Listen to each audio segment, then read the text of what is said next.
Hello everyone.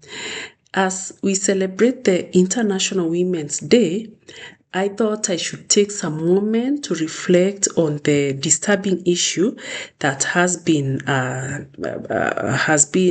trending in some parts of Africa, including, of course, Kenya and Ghana. This is where a foreign gentleman shared or filmed women secretly during, of course, their intimate times, and shared this on social media, of course, without their consent. I don't think anybody gave that consent. Yeah, so these incidents are very troubling. They are deeply disturbing. And they are not just isolated cases of misconduct. I feel they reflect something deeper. I feel they reflect that long shadow of colonization. Yeah, I know people say, oh, there it comes, blaming colonization for everything.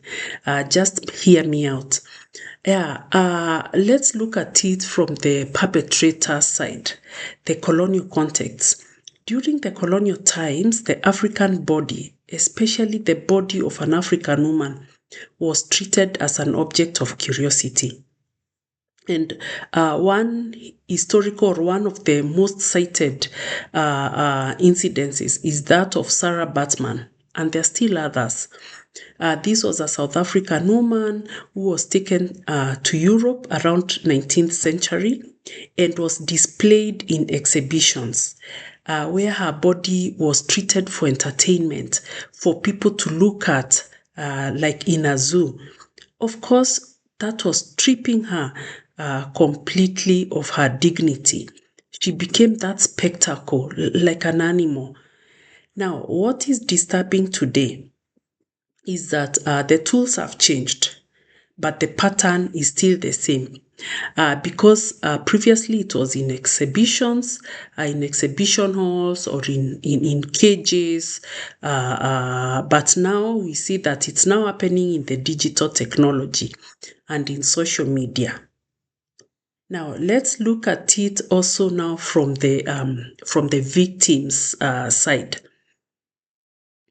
We know and we understand that colonization really shaped how Africans view themselves. Colonization also shaped a lot the inequalities that we have now between the global south and the global north, Europe and Africa. And because of this, we find that most African women sometimes associate foreigners with wealth, with opportunity, with status, with economic mobility, with an opportunity to get a visa or to live in a foreign country. And do not get me wrong, I'm not blaming the women. No. It's not about blaming anyone. It's just about understanding those structural inequalities and how they were created by that colonial history, and how it also created that global power imbalances, which of course is causing all these things to happen now. So, as we celebrate the women today, and even the men, of course, we must confront the deeper systems.